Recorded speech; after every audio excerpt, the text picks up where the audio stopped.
We will get started. Like I said, my name is Alexandra Dahlgren, and I am a third year student here in the Doctorate of Occupational Therapy program at KUMC. And because occupational therapy is not as well known, I kind of wanted to just start over with a little bit of overview about what occupational therapy is and why are primed to address feeding.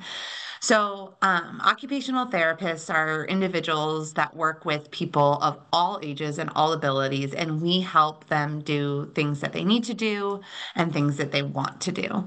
So, occupation is kind of just another name for activities, right? And we help our clients be able to do all the activities that they need to do in their daily lives.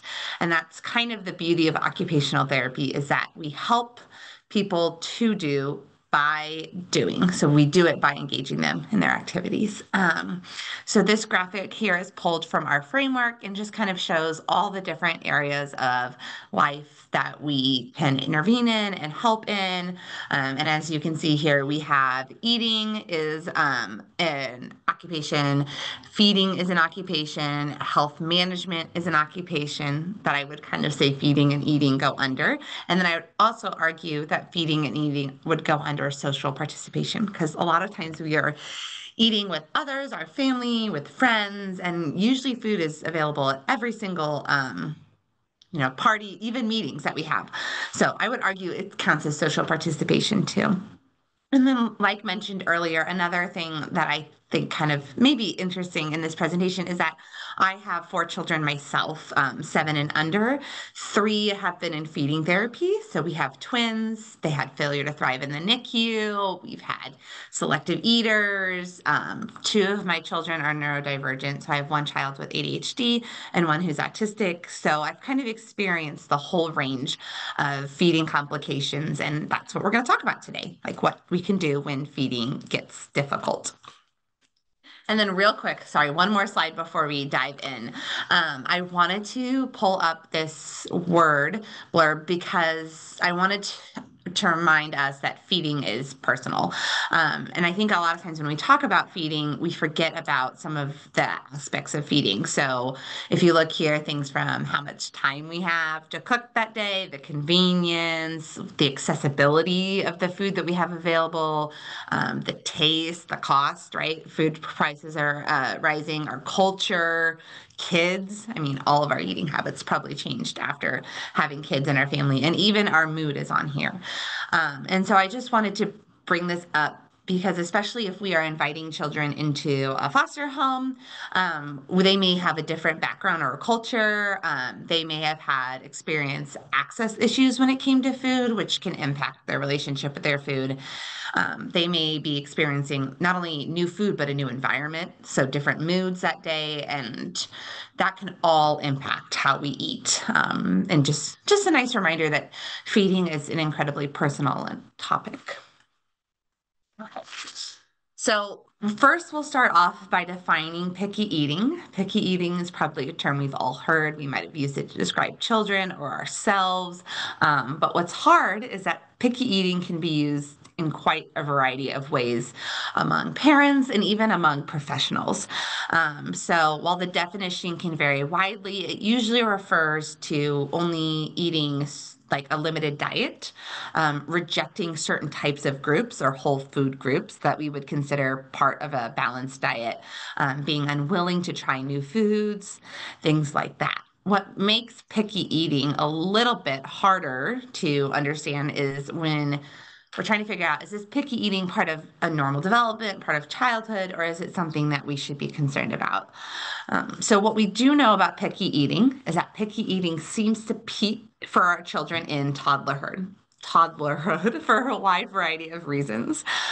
If you think of it from an evolutionary perspective, picky eating used to keep people safe, right? You didn't want to eat that berry because you didn't know if it was poisonous. So there's an evolutionary drive to that picky eating. Children at that age in toddlerhood are also realizing that they're separate from their caregiver. So they're kind of building up their own identity, they're experiencing autonomy, they're trying to figure out where their power is, right? And so they're sometimes exercising that through what they eat. And growth slows down significantly in toddlerhood. So we're not seeing as much growth. And so this all makes it hard to understand, is this normal part of development that they're going to grow out of, or is this something that we can be concerned of? Overall, we know that about 30% of typically developing children will experiencing feeding problems, and about 80% of children with developmental disabilities will experience feeding problems. So that's about how many children those affect. And up next, we'll talk a little bit about a screener. So this could be one way that if you have a child that you're trying to figure out, is this picky eating or is it normal, that you could look into it. I will say that this is just one screener. I picked it because it's nice and short, and it can be done really quickly just by looking at the slide. But there are so many other screeners out there, and this screener, while it's validated, it does not cover all of our symptoms. So this screener is from Feeding Matters, which is a really great feeding organization. And basically in here, if you look at anything with orange flags, if you had two or more, we would recommend that the child speaks or the parents speak to the pediatrician. So it's things like, does your child let you know when they're hungry? Do you think they eat enough? How long does it take to feed your child? Is there anything you have to do special to help your child eat? And so special could be anything. It could be making a separate meal for the child, feeling like you're a short order cook, having to use constraints just to get them to sit at the table, having them eat separate from everyone else, having them have to eat in front of an iPad, right? So that kind of encompasses a lot of different things. Does your child let you know when they're full, or do you have concerns about your child? So usually if you have two or more orange, you would contact your pediatrician.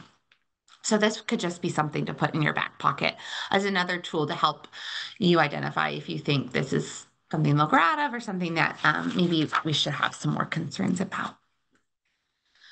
Okay, so normally when we look at picky eating, we would want to first rule out any underlying medical conditions. And while going through all of these medical conditions is going to be outside the purposes of these presentation, I did want to mention it because if you suspect that your child has any of these conditions, we would highly recommend having them evaluated because they all can impact feeding. Another reason I wanted to mention this is because if a child has had any of these difficulties in the past, it could still be impacting their feeding today. So if you look at the first one on here, it's gastrointestinal reflux disorder, right? Or acid reflux. So if you think about as adults, if we've ever had a food and then we've gotten food poisoning, or if you've eaten something and then you get the stomach bug, a lot of us don't eat that food for a really long time. Like it was nothing to do with the food. It could have been our favorite food, but you have that negative association with it, and it's something protective in your body that you're going to avoid that food. So if you think about something like acid reflux, that's causing pain and discomfort every time a child is eating. So even if, let's say, you have this evaluated and you have it under control, we're going to be having to work against the history of kind of that negative association with food. Same with swallowing difficulties, or if they have a hard time oral motor, just breaking down the food. If you have any difficulty breathing, think about when you have a cold. It is not as fun to eat with a cold, right? So if you have any difficulty breathing or cardiac problems or food allergies, we want to all have those looked at. But then you also want to understand if we've had a history of this in the past, it's likely going to mean you're going to have more time to establish that positive relationship with food again. Okay, so now we'll talk about what to do when you're feeding your child. And so this is kind of the framework or the groundwork for all of feeding and that we will use throughout the presentation. And I love it. It was developed by Eileen Satter, and it is called the Division of Responsibility. And it basically breaks down feeding into what you as a parent or a caregiver is responsible for, and then what your child is responsible for. Okay, so setting the ground rules, we're going to look first at what you as a caregiver and parent are responsible for. So in this framework, you are responsible for three things and three things only. The first is you decide what food you're going to serve and you prepare that food. So that's the what. The second is you decide where. So you decide where the food is going to be served and eaten. And the last is when. So you decide when you are going to serve the food. And those are your only three jobs. So this sometimes, especially when we present it for the first time, as a caregiver can feel like, oh, wait, this is not enough, right? What, where, and when is not going to make my picky child eat more. But I do want to share that there is some research behind this. So one study looked at 45 families and they found that they could predict how willing a child was to try new foods just by the family having consistent rules and routines. And the idea behind that is if you can make consistent rules and routines, the child has a predictable environment. And that predictable environment leads to comfort, to come sit down at the table, have freedom to explore new foods with no pressure, right? So just having predictable routines and rules around food does actually is correlated with your child trying new foods. I know that as parents, and I myself have been guilty of it, we want pressuring our children comes naturally, right? We all want our children to eat. We want them to eat healthy foods. These are well-intentioned strategies. However, sometimes that directive approach to feeding can actually lead to a decreased intake in the foods that we want them to eat. So several studies have shown that when we restrict what our child can eat or we pressure them to eat, these are all associated with children being overweight, having a lower quality diet, right, or a less nutritional diet than we would like, having a lower satiety response. So basically, they don't understand when they are full or they don't notice when they're full because a lot of times pressure to eat comes with pushing our children to eat past their full point. So we're kind of messing up with their body's natural ability to understand when it's full. And it's even can be linked to restrictive eating behaviors such as binging eating patterns. So, finally, another study showed that when moms use less pressure to eat during feeding, their children had a better understanding of the role of food in health overall. So, while it seems like this framework can be kind of pulling back too much, especially when we have a child that is struggling to eat, there is a lot of research behind just the consistency of the routines and removing the pressure to eat actually leading to increased ability or willingness to try new foods. And we're going to dive a little bit deeper into each of these three things. So the first is what, and that is what you are serving, right? And the idea here is that you are not a short order cook anymore, and you get to decide what to serve. So when you are serving a meal or a snack, we usually recommend the child has at least one preferred food, right? So, or one safe food. We want the child to know when they come to the table, there's always going to be something for them. And you can think of it like if you were eating at someone's house and every time they served all your least favorite foods, you would not want to go eat there, right? So we want to have at least one food that we know that they like at the meal. Granted, if you have a picky eater or a child, sometimes that safe food that you serve, they might not want to eat that day. So I've done that a lot of times where raspberries was the safe food and we put it there. They don't want to eat the raspberries. That does not mean that you need to go get a new safe food, right? It just means that at the table that day, you have one preferred food, or usually half of their plate is preferred food. Then we want to have the other half of the plate be non-preferred food. So something that maybe they're new to trying or they haven't tried yet. And I always like to say that this non-preferred food should be something that you like to eat. And I say that for two reasons. Like I said, we have had some picky eaters in my family, and my husband would always get super frustrated because he spent all night cooking and preparing a meal, and sometimes the kids don't eat it, and then he'd be frustrated. And so I try to reframe it like, let's cook and prepare something at least that we know that we're going to enjoy. So when we're coming to a meal, you're putting this work and effort into it, but at least you're going to enjoy it. And the other part of that is when your children see you eating the food and modeling it, that actually helps with their willingness to try new food. So on the plate, we will have one of their preferred foods, at least, preferably half of the plate preferred, and then new foods or non-preferred foods. And the goal is that the whole family is eating the same meal. And that just provides a really good opportunity for modeling, and it also cuts down a lot of the work on you as a caregiver. Then when we set the plate, this picture over here, is we want to set smaller portions. There are two reasons for that. A lot of us overestimate how much our children actually need to eat, and there's some really good portion guides out there. But it's also less overwhelming for a child if there's only, let's say broccoli is not preferred, one piece of broccoli on their plate than a whole plate. And for a lot of families, that can help cut down in food waste. So I just kind of suggest smaller servings. It's less overwhelming. It can cut down on waste, and it's actually probably more aligned with what the child is going to need. And then this last picture over here on the right, for some of our children that maybe are autistic or really set on keeping things the same, packaging can kind of be like a neon sign. And it's very recognizable. And a lot of our kids like veggie straws because they're the same every time when you eat into it. Whereas a blueberry, one day it's hard, one day it's soft, sometimes they're good.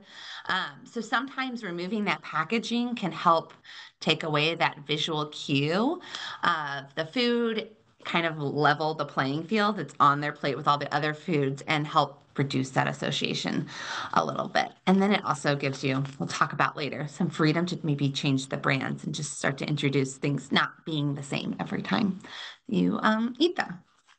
So that's the what for the table. The next is the where, right? So you do get to decide where the food is served and where the food is eaten.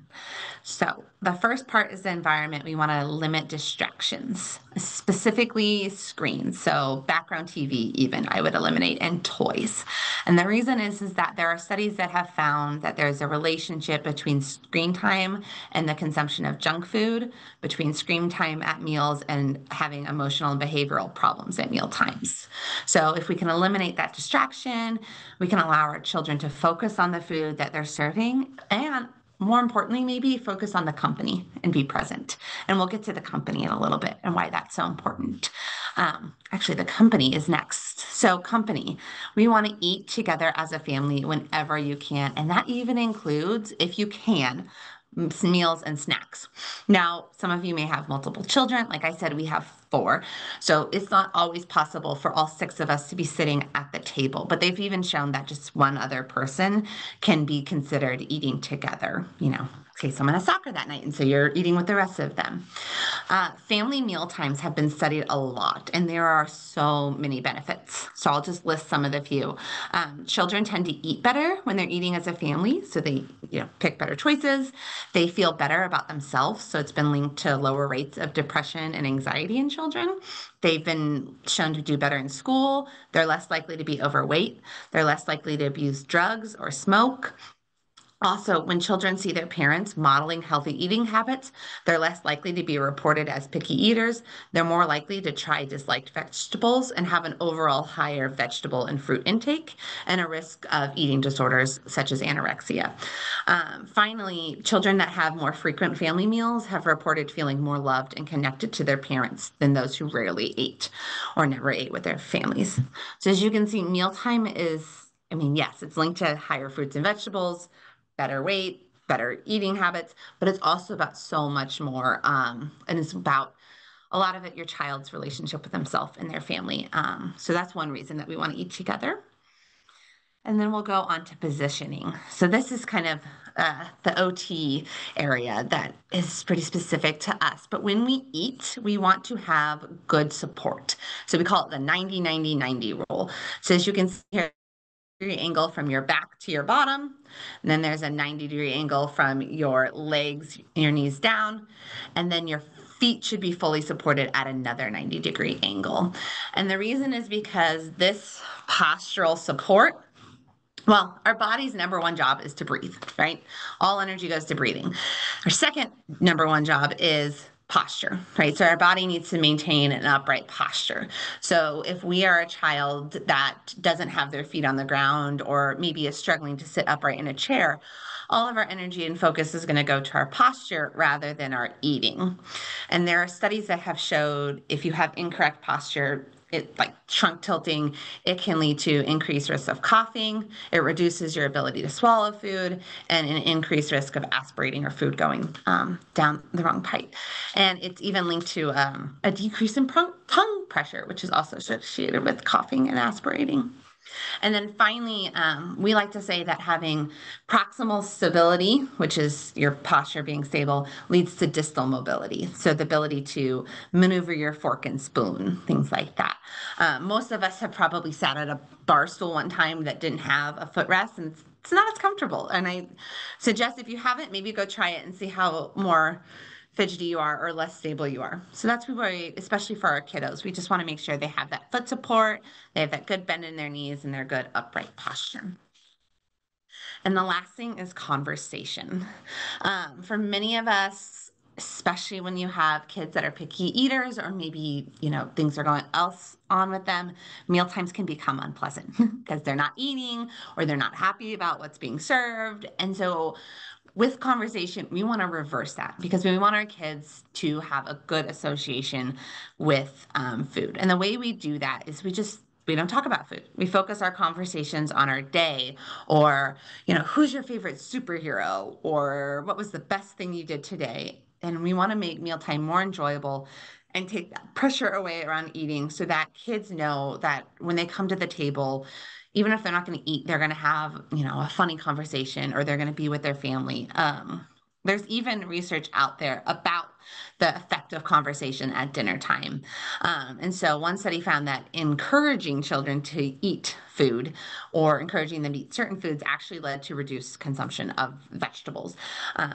So you can act like food is Bruno and you don't talk about Bruno or food at them. It's a chance for everything else. So that is the where. And the last is the when.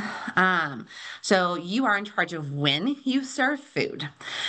We want to have a consistent schedule for meals and snacks. So most kids need about 3 meals a day and 2 to 3 snacks per day. You want to try and have about 2 to 4 hours in between those meals and those snacks. And the reason is we want children to come to the table full, so they're more or not full, sorry, hungry, so they're more likely to eat. And if you think about that, if you've ever given your child a snack right before dinner, you know how quickly that snack can derail it because they're no longer hungry. And in addition, there's some studies that have looked at grazing in children, and they've shown that there's a link between grazing and anxiety and depression, body image, and more restrictive feeding practices. So I know grazing has been studied in adults and used differently, but in children, they found some links to maybe not some feeding practices that we want. Lengthwise. So we say snacks and meals should be between 10 to 30 minutes in length. We want to make sure that we're giving our children enough time to sit down and slow down to eat. And that's where that minimum of 10 minutes come in. There's even some research that's been done that suggests longer meal times are better. So one study took families and they added on about 10 minutes to their meal, and they saw that that led to an increase in fruits and vegetables eaten and in the amount of water drinking, but not an increase in the amount of bread, meat, or dessert eaten. So it kind of shows that maybe having longer meal times is more beneficial and gives children a chance to explore those foods a little bit more.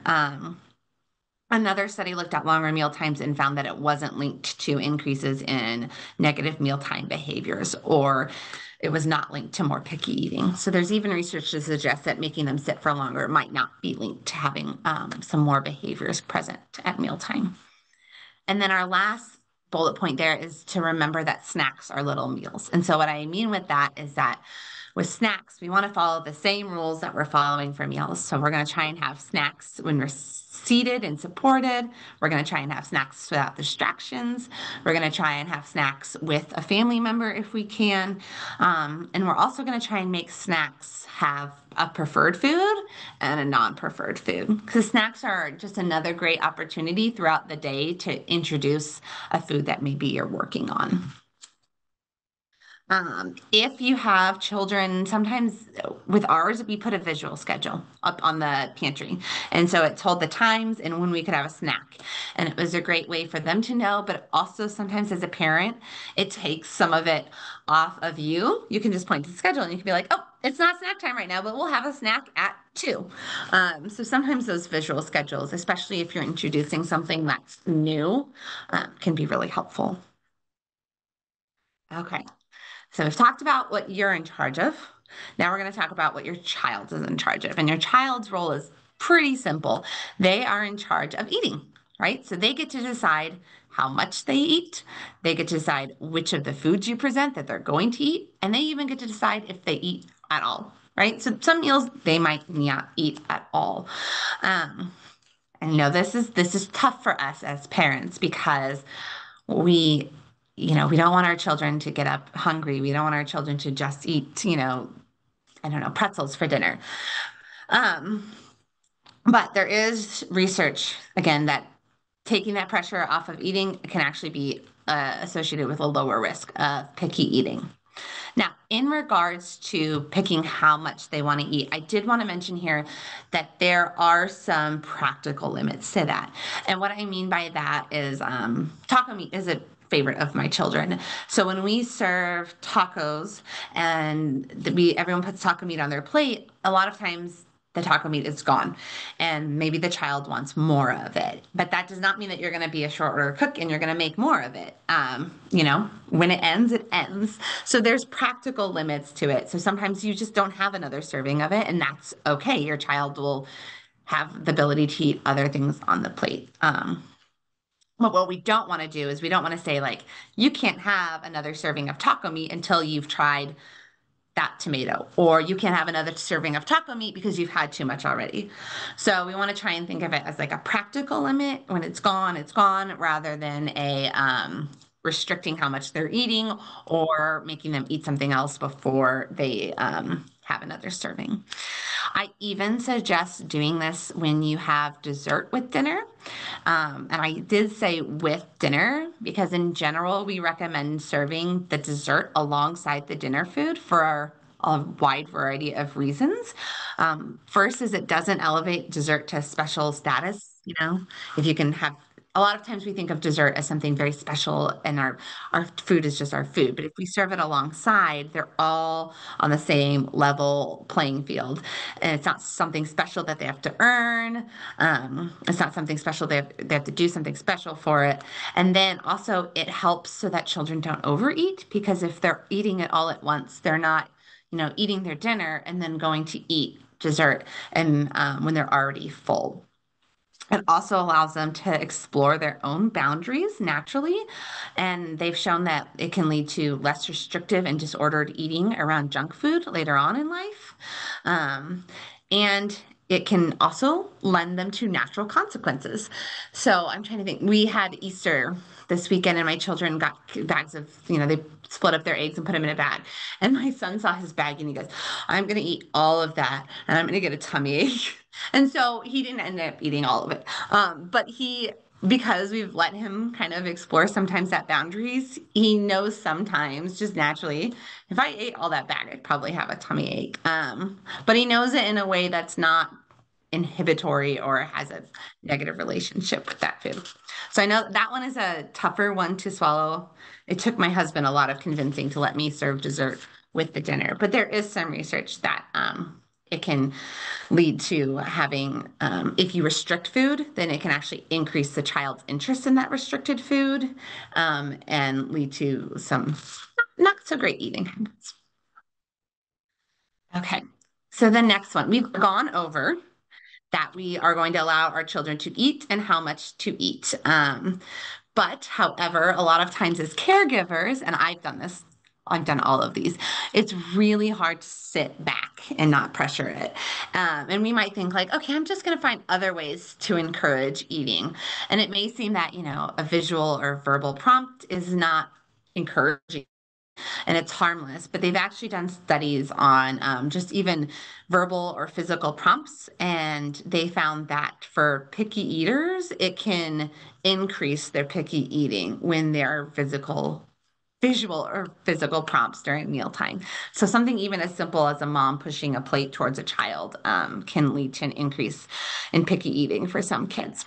So here are some of the sneaky ways that we see parents and caregivers trying to get their children to eat more. So there's the optimist. It's like when you're trying to feed your baby with a big smile on your face because you're really excited and you want them to eat it. The rodeo clown, which is distraction at every bite. So when you think of like, oh, the airplane's coming, right? We're trying to distract them from what's on the food. There's the pushy waiter. So it's like you're sitting really close to your child watching them. Like, are they going to eat it? Are they going to eat it? The snake charmer, which is just trying to get them to eat the food with some singing or some other lulling, kind of another distraction technique. There's the voiceover narrator. So like, oh, this broccoli is really, really good. You're doing self-talk with every bite, trying to think maybe that'll make your child eat it. Or the salesman, yeah, talking about the tastiness of every single bite. Or the home shopping salesman, right? Just showing this food, like, ooh, look at this broccoli that was on the table. Paparazzi would be like a cheer if they eat food. Kind of, or taking a picture, like, look, you're eating the broccoli. The human calculator. So I see this a lot of times, especially I think sometimes when families have had a child with a feeding tube or a failure to thrive, we get a lot of medical pressure to get our children to a healthy weight. And so sometimes that results in what I call the human calculator, right? We're so worried about their weight that we're tracking every bite, every calorie, every gram. But our children can sense that. There's no means no. So, your child says, I don't want to try that. And you're like, are you sure you don't want to try that? Just one bite. And then the perfectionist who's maybe not okay with small attempts. So when it comes to parenting, especially around feeding, we have to be really happy with small victories, right? And that small victory could be that it's just on their plate or it's on the table. So just trying to remember to be happy with or recognizing what goes into those small victories. So we have covered a lot, and I just wanted to take a break real quick to talk more about why, because I think it's really important, especially with how difficult feeding can be, to get into the why. And the real why is that we want our children to be have self-regulation, right? We want them to be able to recognize hunger, express it, and eat till they're full, recognize that fullness, and then stop eating. And when we pressure our children to eat or we restrict certain food, that's shown to be associated with emotional overeating and changes in their ability to regulate their fullness level, as well as an increase in picky eating. And what happens is it becomes a cycle. Your child's a picky eater, then you're going to pressure them to eat. Then the pressure to eat makes them more of a picky eater. And so it can kind of be really hard to dig out of that cycle. I know that nutrition is important and we want nutrition as well as self-regulation.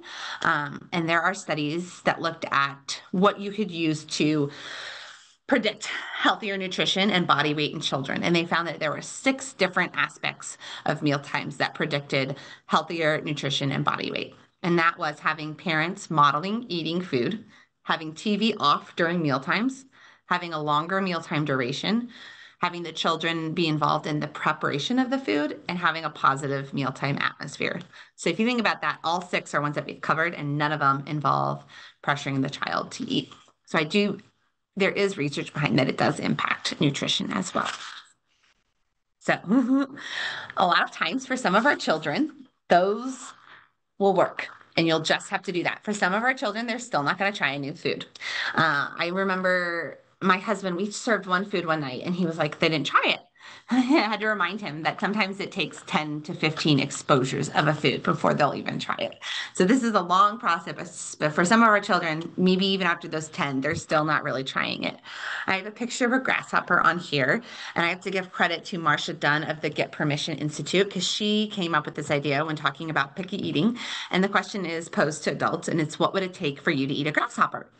And the idea is some of us are very adventurous eaters, and they're like, I'll try a grasshopper right now, right? They would be willing to try it. Some of us might be like, I don't know about that. I don't want to try a grasshopper. They might want to see someone else eat it. They might want to ask questions like, what does it taste like? They might want to touch it. They might have to see someone else eat it 10 times before they try it. And just like we have our own styles when it comes to trying new food, so do our children. And so when we are introducing new food, we have to think it's like a grasshopper to them, right? And we have to treat this like a grasshopper, and we might need to do some things to help them get more comfortable with that grasshopper. So the main form of evidence-based feeding therapy that can help children be more willing to try new foods is called systematic desensitization or exposure therapy. And we're going to talk a little bit about that, what that is. Systematic desensitization, there's a lot of different programs out there for parents to get their children to eat more. There's the SOS feeding method, there's the AEIOU method, there's My Munch Bug, but they all come down to the same principles. And it's that we're going to gradually increase how much our child interacts with the food in hopes that our child may eventually eat the food. And so you're giving them space and time to interact with the food. So if you can kind of see, like SOS has 32 steps to eating, but they're really just tolerating the food. So having the food in the same room, being able to smell the food, having it at the same table, having it on your plate, interacting with the food. So touching the food, smelling the food, tasting the food, all generally comes before we actually eat the food. And you kind of build up step by step. But each of these steps takes time. You usually don't get through all 6 steps in a meal, let alone all 6 steps, in a week. And some steps take longer than others. I will say that when we do systematic desensitization, we still want to remember our principles. So it's still our child's decision what to do with the food. We still don't offer bribes, and we still do not pressure them. Another thing I want to mention, and sometimes we forget this, is that there are some foods that our children will never accept. Just like there are some foods that you as adults will never accept. My husband will never eat a tomato. Like, it's not going to happen. And that's okay, because he eats other vegetables and he has an other varied diet. I will never eat a cashew. I just don't like them. They're not for me. So I think sometimes we just have to come back to that and remember that just like we have food preferences, our children have food preferences. So the goal here is not to get them to accept every food. It's just to get them to be more comfortable with foods and more likely to try them. And you can do systematic desensitization in a lot of ways. You can play with your food. But 2 of my favorite ways are more routine-based, and they might be more, and we have to remember when it comes to playing with our food too, everyone has different access, everyone has different ability to afford food, everyone has different cultures. So playing with our food might not be acceptable in all cultures, but generally speaking, you can do other ways, like taking your children on grocery shopping and involving them in the food preparation. And those are great ways of exposing them to food without the pressure to eat the food and on their own timelines.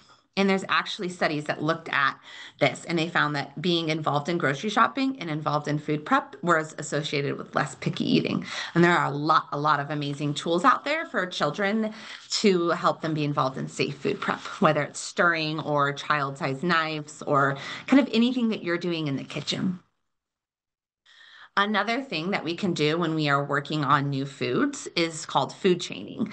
And the idea behind this is that children might be more likely to try new foods if they share similar properties to other foods. So similar color, similar shape, similar texture. So basically you pick a food that your child likes. So you pick their chicken nugget person. Maybe you just try a different chicken nugget brand, right? So very small difference. Then you try it homemade. So still same kind of shape, color, texture, just homemade. Then maybe you try a fish stick, and then you reduce the breading. So we're kind of changing the texture, and then we cook it. So just making small incremental changes to our food could could be they're more likely to try it because it has some of those properties of a food that they like. And like I said, I like to sometimes start small and just change the brand, right? Even that is a change that can help with when children are very insistent on certain foods. Okay. And then the last slide I have here is just with feeding children, it can be really, really hard. Like I said, I have four, and there are still nights that my child will have a meltdown when he hears what's for dinner. And it is not always easy, even having training and having done it. So we just want to remember our principles that we are trying to establish a lifelong healthy relationship, both with food, but also with our children, right?